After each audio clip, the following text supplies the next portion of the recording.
মামলা নামক শেকল থেকে এখনো মুক্ত হতে পারেননি বিভিন্ন রাজনৈতিক দলের নেতাকর্মী। আদালতের দ্বারে দ্বারে হাজিরা দিয়ে সর্বস্ব হারিয়েছেন কেউ কেউ। পারিবারিক জীবনেও পড়েছে বিরূপ প্রভাব।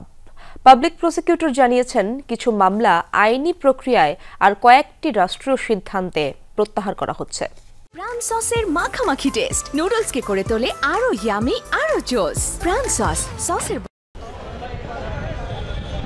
মোহাম্মদ মহিউদ্দিন পেশায় ব্যবসায়ী, পরিবার নিয়ে থাকেন ব্রাহ্মণবাড়িয়া। কিন্তু ঢাকা মহানগর দায়রা জজ আদালতের প্রতিটি কোণা তার পরিচিত।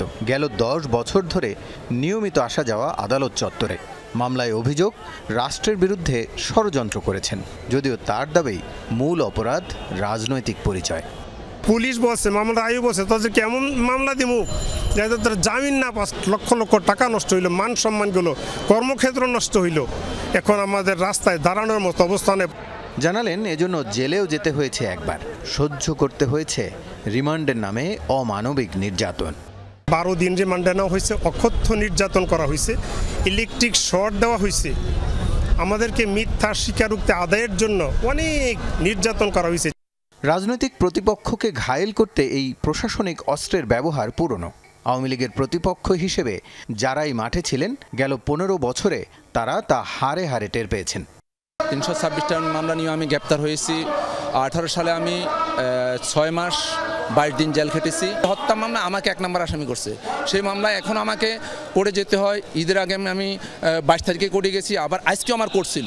আর্থিকভাবে বলেন, সামাজিকভাবে বলেন, এই মামলা আমাদের জীবনকে তছনছ করে দিয়েছে। আমাদের ছেলেপেলে, আমাদের সহকর্মীরা, আমার সহযোদ্ধারাও এই আর্থিক অনটনের কারণেও কিন্তু অনেকে এই মামলার হাজিরা বা খালাস করতে পারছেন না। ফ্যাসিস্ট আমলে সর্বমোট 7টি মামলার আসামি হয়েছিলাম, যেগুলো প্রত্যেকটাই ছিল মিথ্যা মামলা। এর মধ্যে ইতিমধ্যে আমার মাত্র 2টি মামলা প্রত্যাহার হয়েছে, বাকিগুলো এখনো প্রত্যাহার হয়নি। বিএনপির দাবি, নেতাকর্মীদের নামে মামলা হয়েছে লক্ষাধিক। আওয়ামী লীগ সরকারের পতনের পর বিচারিক প্রক্রিয়ায় বাতিল হয়েছে বড় বড় নেতাদের বিরুদ্ধে করা বেশ কিছু মামলা। রাষ্ট্রীয় সিদ্ধান্তে ঢাকার আরও প্রায় 1000 খানেক প্রত্যাহারের অপেক্ষায়। কিন্তু কেন্দ্র পর্যন্ত যাদের পৌঁছানোর সক্ষমতা নেই, তাদের অনেকেই রয়ে গেছেন হিসেবের বাইরে। আদালতের মাধ্যমে অনেকগুলো মামলা আমরা শেষ করার চেষ্টা করছি। এর মধ্যে অনেকগুলো মামলা আমরা এখানে শেষও করেছি। এখন থানার মামলাগুলো সরকার ইচ্ছা করলে সেগুলি যেহেতু গায়েবী মামলা বা মিথ্যা মামলা, আদি মামলা, সেই মামলাগুলো যে তদন্তকারী কর্মকর্তা তার মাধ্যমে সেগুলিকে ফাইনাল রিপোর্ট দেওয়া যেতে পারে।